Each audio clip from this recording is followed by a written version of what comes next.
So I'm about halfway through the build right now, and I just wanted to say before you start watching the video that I went pretty far into detail just to help y'all out if you wanted to copy it or if you wanted to use that as an idea to upgrade it and make it more personal for your van.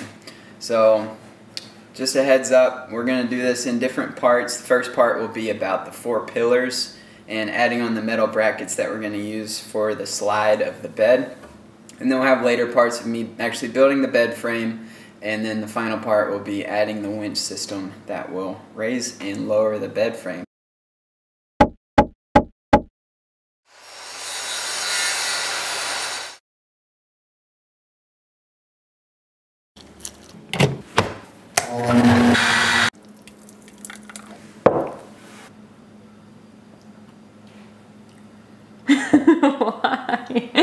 Why? What? It's all over your face.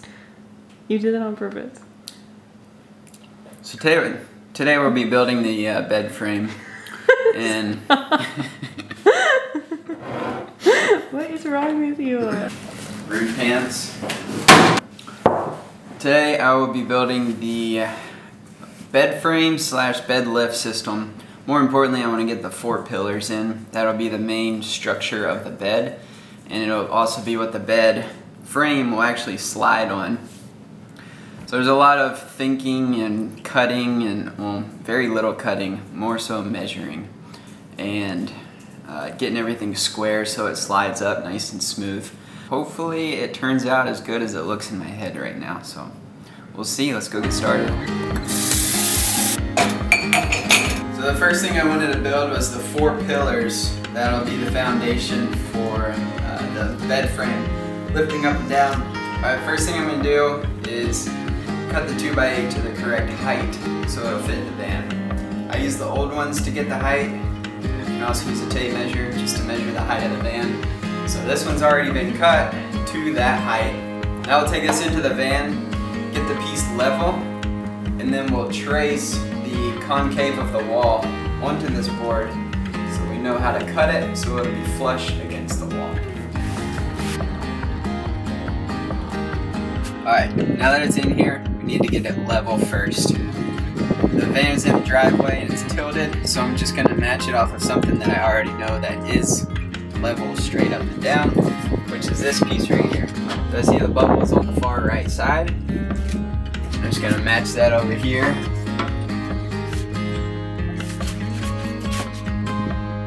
And this matches that. We know it's going to be square. And now we have to trace the wall concave onto this board to cut it. And the way that I do that is with this compass. Compasses are kind of used for drawing circles, but we can also use it for this. So I'm going to start at the biggest gap, and that's down here at the bottom. It's about 4 inches. So I'll start right there and I'll trace the wall.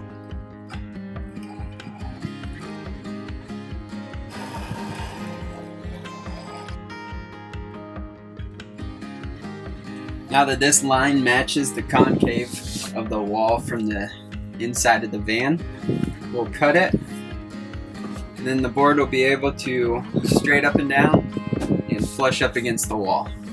So let's go cut it.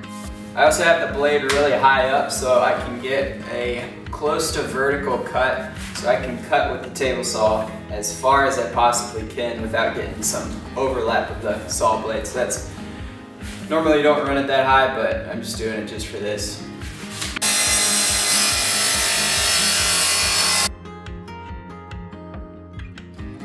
About as far as I can go with the table saw. So now I'll finish it with the jigsaw. Alright, I cut along that line. Now we have a nice curve to this piece of wood. I also went ahead and cut it down so that it is 1/2 inch thick at the top and went straight down, following the straight edge, all the way down to 16 inches from the floor. This is where our cargo compartment will be, and this will be flush up against the wheel well, and more details on that later. But the important part is we got the concave of the van wall cut. So let's go see how she fits.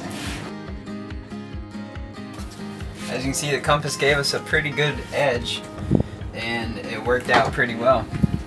Now I'm gonna screw it in, make sure that this straight edge is level as I leveled it before, basically so that this straight edge matches the other straight edge, and we'll screw it in, get it level, and then take some measurements to make sure it is bueno. So I put this screw here because it's going to be on the inside of the cargo compartment. No one's going to see that.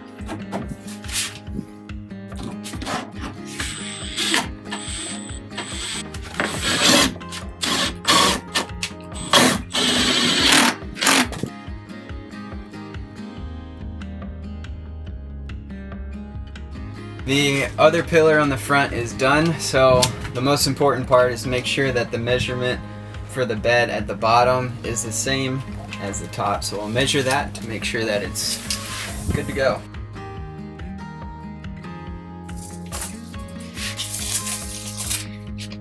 Alright, so up here, this distance and this distance are both 60.5 inches, and that is perfect. So now the other important measurements are this way, top and bottom, once we get the back pillars in. So that'll be the next part, is getting the back pillars in and getting them level, just like these are. And then we'll be on our way. Now that we've got all 4 pillars up, we're going to go ahead and cut and mount the strut channels. I got these in the electrical department of Lowe's, and they're pretty beefy material. I think they'll be strong enough to hold a bed. More than strong enough, but I just used my chop saw or miter saw, switched out the blade for a metal blade, and just cut these to length. Worked out pretty well. Gonna mount them right here.